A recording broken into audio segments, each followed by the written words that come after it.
நம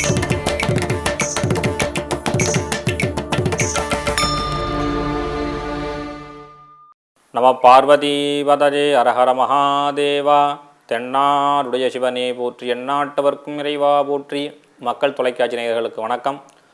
எனது குருநாதரை வணங்கி மகிழ்ந்து திருவெம்பாவை 10வது பாடலும் அதனுடைய விளக்கத்தையும் சிந்திப்போம். பாதாலும் ஏழினும் கீழ் சொல்கழிவு பாதமலர் போதார் புனைமுடியும் எல்லா பொருள் முடிவே பேதை உருபால் திருமேனி ஒன்று அல்லன் வேத முதல் விண்ணோரும் மண்ணும் துதித்தாலும் ஓத உளவா ஒரு தோழன் தொண்டாருளன் கோதையில் குலத்து அரந்தன் கோயில் வினா பிள்ளைகான் ஏதவன் ஊர் ஏதவன் பேர் ஆருற்றார் ஆரயலார் ஏது அவனை பாடும் பரிசேலோரெம்பாவாய். பாடலுடைய விளக்கம். நல்ல குணங்களுடைய பெண்களே, கோயில் திருப்பனையே கொள்கை என்று கொண்ட பெண்களே,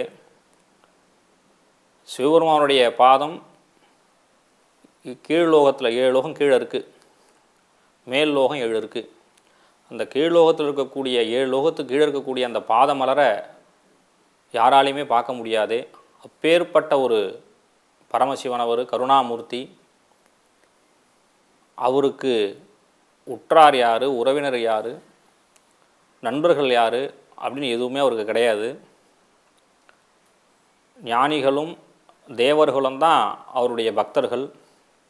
அவருக்கு இவ்வளவு பக்தர்கள் தான் அப்படின்னு கணக்கிட முடியாது. பேர்பட்டதான பக்தர்கள் சிவபெருமானுக்கு இருக்காங்க. அவருடைய பெருமை யாராலையும் பாடி முடிக்க முடியாது.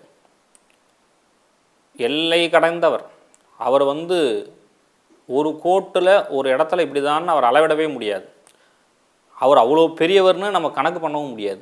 அப்பேற்பட்ட பரம்பொருளாக இருக்காரே, அந்த பரமசிவன் அப்படிமாரி பாடின்னு இருக்கோம் அப்படிங்கிற மாதிரி அந்த பாடல். சுவாமிக்கு நண்பர்கள் யாரும் கிடையாது. அனாதின்னு பேர் சிவபெருமானுக்கு. அனாதி அப்படின்னா பிறப்பு இறப்பு இல்லாதவன் பரமேஸ்வரன். அதனால தான் அனாதைன்னு யாரையுமே சொல்லக்கூடாது. எல்லாரும் சிவபெருமானுடைய குழந்தைகள் தான்.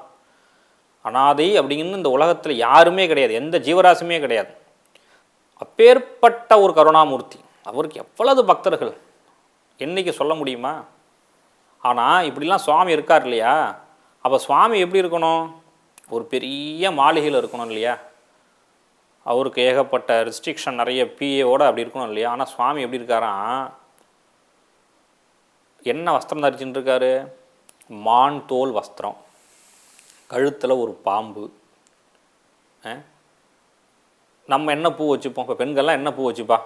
நல்ல ஒரு வாசனையான பூ, மல்லிகைப்பூ, இந்த மாதிரியான புஷ்பங்கள்லாம் வச்சுப்பா இல்லையா? ஆனால் சுவாமி என்ன வச்சுக்காருன்னா கொன்றைப்பூ, இலுப்பைப்பூ, இந்த மாதிரியான வாசனை இல்லாத புஷ்பங்கள். நாம் எதெல்லாம் வேண்டான்னு ஒதுக்குறோமோ சுவாமி அதெல்லாம் அவர் வச்சுட்டார்.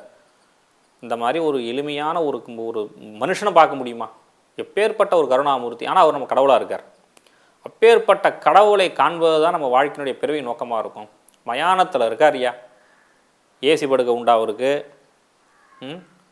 செல்ஃபோன் உண்டா? எதுவுமே கிடையாது. அவருக்கு எதுவுமே தேவையில்லை. பற்றே இல்லாதவன் இறைவன். நல்லா ஒரு விஷயத்தை புரிஞ்சுக்கணும். இறைவனுக்கு பற்று அப்படின்னு, பற்றுனா என்னென்னா ஒரு பிடிப்பு, ஒரு பந்த பாசத்தில் நம்ம இருக்கோம் இல்லையா? சுவாமிக்கு கிடையாது.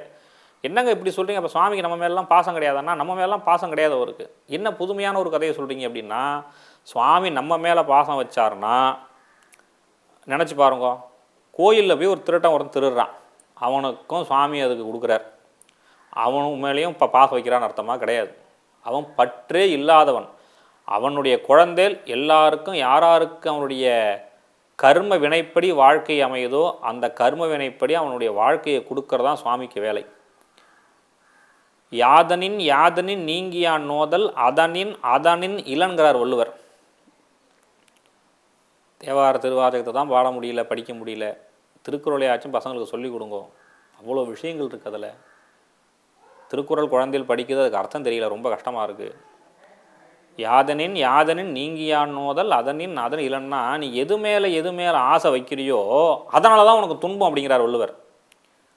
ஐயா, திருவண்ணாமலைக்கு போகணும்னு ஆசையாக இருக்குது, அது மேலே ஆசை வச்சுவிட்டேன், ஆனால் கூட்டத்தை பார்த்தா பயமாக இருக்கே, அது ஒரு துன்பம் தானே, அது ஒரு கஷ்டம் தானே. ஆனால் இந்த கஷ்டத்தை எல்லாத்தையும் போக்கி தான் நம்ம சுவாமிகிட்ட பார்க்கணும். அப்போ நான் என்ன தான் பண்ணுறது? நான் யார் மேலே தான் ஆசை வைக்கிறது? எந்த பொருள் மேலே ஆசை வச்சாலும் அதனால் துன்பங்கிறீங்க. எனக்கு குழந்தை பிறக்குது, ஆசையாக வளர்க்குறேன், கடைசியில் பார்த்தா எனக்கு சாப்பாடு போட மாட்டேங்கிறான், அவனால் எனக்கு துன்பம். அப்போ நான் யார் மேலே தான் ஆசை வைக்கிறதுன்னு கேட்டால், பற்றுக பற்றற்றான் பற்றினை அப்பற்றை பற்றுக பற்று விட இருக்கு அப்படிங்கிறார். பற்றே இல்லாதவன் சிவபெருமான் சுவாமி.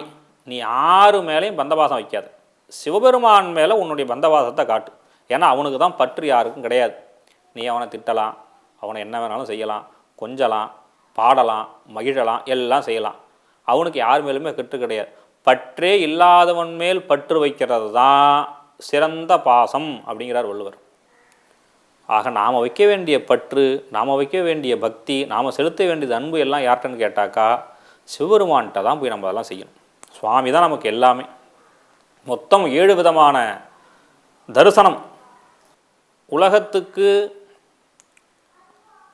நம்மளை கொண்டு வந்தது யார்? அப்பா அம்மா. அதற்கப்புறம் படிப்பு. இது எல்லாத்துக்கும் 7 வகையான தரிசனங்கள்னு இருக்குது. உலக தரிசனம், அறிவு தரிசனம், ஆனந்த தரிசனம், சுய தரிசனம், தெய்வ தரிசனம், அதுக்கப்புறம் தான் வீடு பேருன்னு சொல்லக்கூடிய மோட்ச தரிசனம். இது எல்லாத்தையும் ஒரு மனுஷன் வாழ்க்கையில் பின்பற்றி ஆக வேண்டிய தரிசனங்கள். அப்பா அம்மாவில் வந்தோம். அறிவு தரிசனம், படிப்பு, ஆனந்த தரிசனம், நமக்கு ஏற்படக்கூடிய லௌகீகமான இச்சைகள், ஆசைகள் அது கிடைக்கிறது. அதுக்கப்புறம் இதெல்லாம் முடிச்சுட்டு தான் சுய தரிசனத்துக்கு வருவான். இந்த சுய தரிசனங்கிறது தான் ஒரு மனுஷனுக்கு ஒரு 40-45 வயசில் கிடைக்கும். ஆஹா, இதுதானா வாழ்க்கை, கல்யாணம் ஆகிடுத்து, குழந்தை பெற்றாச்சு, இதை வளர்க்கணுமே, இதை இந்த சுய தரிசனம் ஒருத்தன் பண்ணிக்கிறான் இல்லையா, இதுதான் இந்த 40 வயசில் ஆரம்பிக்க வேண்டிய இந்த சுய தரிசனம் அப்படியே தொடர்ந்து போயிட்டே இருக்கும். அதற்கப்புறம் தான் அவன் தெய்வத்தை பற்றி கொஞ்சம் சிந்திப்பான். அதான் தெய்வ தரிசனம். ஆஹா, நம்ம இதெல்லாம் விட்டுட்டோமே, இத்தனை நாள் இந்த மாதிரி வழிபாடெல்லாம் நமக்கு தெரியாமல் போயிடுத்தே அப்படின்றதுக்கப்புறம் தான் வீடு பேருன்னு சொல்லக்கூடிய மோட்ச தரிசனம். ஒரு மனுஷன் 7 வகையான தரிசனம்னு இருக்குது. இது எல்லாத்தையும் பின்பற்றி ரொம்ப சிரமப்பட வேண்டாம். அவங்களை யாரும் எதையும் பயமுறுத்தலை. அப்படிலாம் இருங்க, ஒரு ரெஸ்ட்ரிக்ஷன்லாம் ஒன்றும் பெருசாக இங்கே இல்லை சொல்ல. இறைவனை வணங்கணும், சிம்பிள், அவ்வளோதான்.